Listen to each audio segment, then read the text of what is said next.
প্রিয় শিক্ষার্থীরা, আবারও স্বাগতম হিসাব নিকাশ ইউটিউব চ্যানেলের আরেকটি নতুন ক্লাসে। আজ আমাদের পাঠের বিষয় হলো লেনদেন, দ্বিতীয় অধ্যায়। লেনদেন কি? লেনদেন হলো অর্থের আদান প্রদান বা অর্থের মাপকাঠিতে পরিমাপযোগ্য কোনো ঘটনা বা সেবা আদান প্রদানের মাধ্যমে কোনো প্রতিষ্ঠানের আর্থিক অবস্থার পরিবর্তন ঘটলে ওই সমস্ত ঘটনা বা আদান প্রদানকে লেনদেন বলা হয়। অর্থাৎ আধুনিক হিসাব বিজ্ঞানের ভাষায় কোনো ধরনের আদান প্রদানের সাথে যদি অর্থের সংশ্লিষ্টতা না থাকে তাহলে তাকে লেনদেন বলা যাবে না। উদাহরণস্বরূপ বলা যায়, তুমি একটি মুদি দোকানে গেলে কিছু মুদি বাজারের জন্য। তুমি বাকিতে ক্রয় করো অথবা নগদেই ক্রয় করো।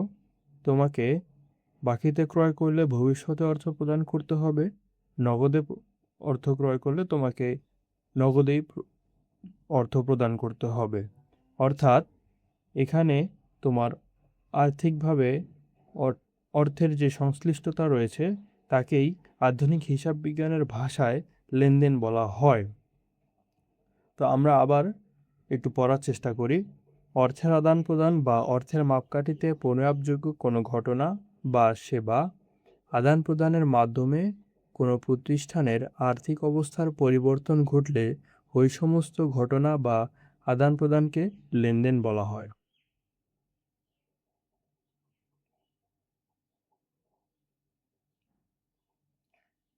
তাহলে লেনদেনের পারিভাষিক বা অভিধানিক শব্দ হচ্ছে প্রদান এবং গ্রহণ। পরবর্তীতে আসি, লেনদেন হলো দুই ধরনের, একটি হলো বাহ্যিক লেনদেন আর একটি হলো অভ্যন্তরীণ লেনদেন। পরবর্তীতে আমরা দেখার চেষ্টা করব লেনদেনের বৈশিষ্ট্য এবং প্রকৃতি সম্পর্কে। অর্থের অঙ্কে পরিমাপযোগ্য।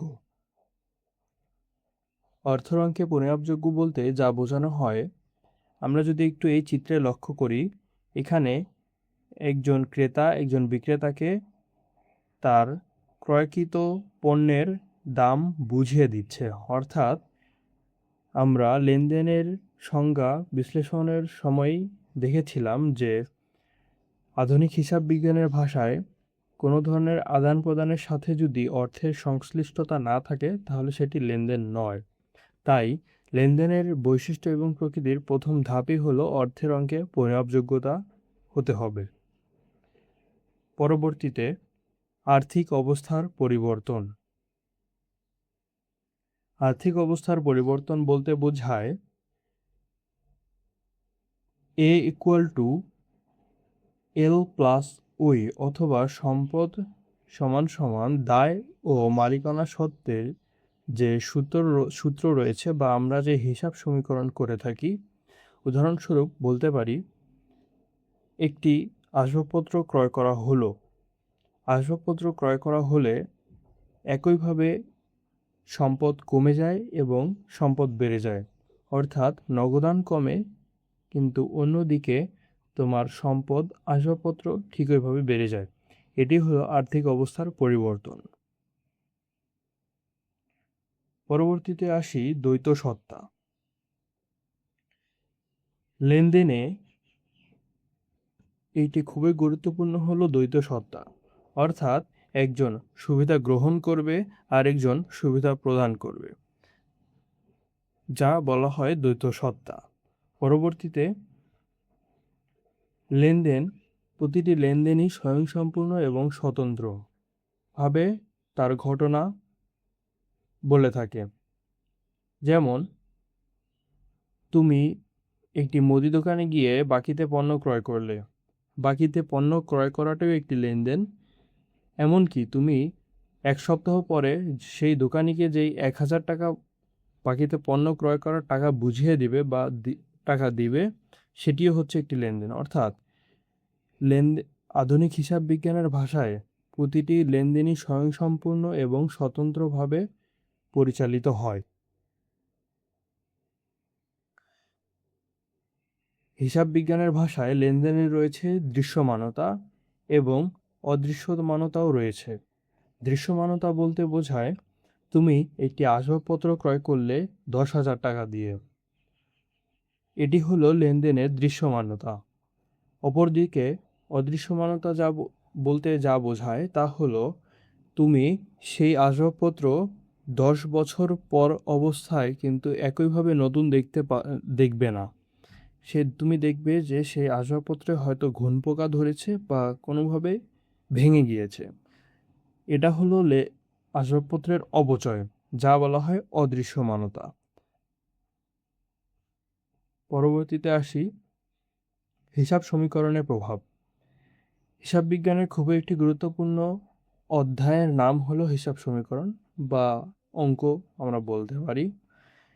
লেনদেন একইভাবে গ্রহণ এবং আদান প্রদানের পাশাপাশি দ্বৈত সত্তার পাশাপাশি লেনদেনে সম্পদ সমান দায় ও মালিকানা সত্ত্বর যে ধাপ রয়েছে একইভাবে দুই পক্ষকেই সমানভাবে প্রভাবিত করে, যা সম্পর্কে আমরা পরবর্তীতে ধারণা পাব। এখন আসি হিসাব সংখ্যা হলো 5টি। এখানে আমি একটা শর্টকাট নিয়ম ব্যবহার করার চেষ্টা করেছি।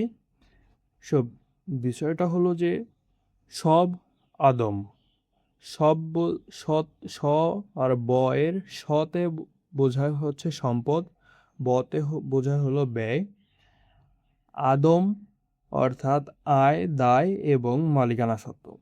এটি খুবই গুরুত্বপূর্ণ একটি টার্ম তোমাদের হিসাব বিজ্ঞানের জন্য। আমরা যদি পরবর্তীতে যাই, তোমরা হিসাব সমীকরণ করার সময় বিভিন্ন ধরনের লেনদেন দেখতে পারবে। কোনটা কোন সময় ব্যবহৃত হবে, ডেবিট সাইডে হবে নাকি ক্রেডিট সাইডে হবে, সেটা কিন্তু প্রথম অবস্থায় তুমি ধরতে পারবে না।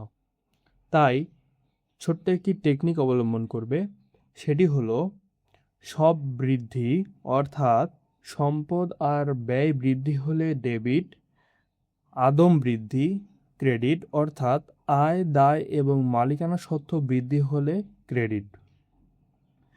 ঠিক একই উল্টোভাবে সব যদি হ্রাস পায় তাহলে সেটি হবে ক্রেডিট, আদম যদি হ্রাস পায় তাহলে হবে ডেবিট। তাহলে আমরা কি বুঝতে পারছি, সেটা হলো যে সবের হলো সম্পদ আর ব্যয় বৃদ্ধি হলো ডেবিট, অর্থাৎ সব বৃদ্ধি ডেবিট, আদম বৃদ্ধি ক্রেডিট। তোমরা যদি একটু ভালোভাবে বোঝার চেষ্টা করো, এটা খুবই অসাধারণ একটি টেকনিক। তোমরা কিন্তু খুব অনায়াসেই হিসাব সমীকরণটি করতে পারবে। পরবর্তীতে আসি, হিসাব সমীকরণের সম্পদ সমান দায় যোগ মালিকানা সত্ত্বের যে সূত্রটি ব্যবহার করা হয় সেগুলোকে আমরা একটু ভাঙলে যা পাই সেটি হলো সম্পদের ইংরেজি পারিভাষিক শব্দ হলো অ্যাসেট, দায়ের পারিভাষিক শব্দ হলো লায়াবিলিটি এবং ওইতে যা বোঝায় ওনার্স ইকুইটি অর্থাৎ মালিকানা সত্ত্ব। আবার মালিকানা সত্ত্বের মধ্যেই এই টার্মটাকে ভাঙলে আমরা যা পাই তা হলো সি প্লাস আর মাইনাস ই মাইনাস ডি অর্থাৎ ক্রেডিট প্লাস রেভিনিউ প্লাস আর মাইনাস আর্নিং, ইতে হচ্ছে এক্সপেন্স মাইনাস ডি ড্রয়িং মানে হচ্ছে উত্তোলন, অর্থাৎ কি মূলধন যোগ আয় মাইনাস ব্যয় মাইনাস উত্তোলন। এটি হচ্ছে খুবই গুরুত্বপূর্ণ একটি টার্ম আমাদের হিসাব সমীকরণের জন্য এবং কি এমনকি হিসাব বিজ্ঞানের জন্য। তার মধ্যে খুবই গুরুত্বপূর্ণ হলো এই মালিকানা সত্ত্বের এই বিষয়টি, যা হলো মূলধন যোগ আয় বিয়োগ ব্যয় বিয়োগ উত্তোলন। পরবর্তী ভিডিওগুলো পাওয়ার জন্য অবশ্যই আমাদের এই চ্যানেলটিকে সাবস্ক্রাইব করবে। দেখা হচ্ছে পরের ভিডিওতে। আসসালামু আলাইকুম।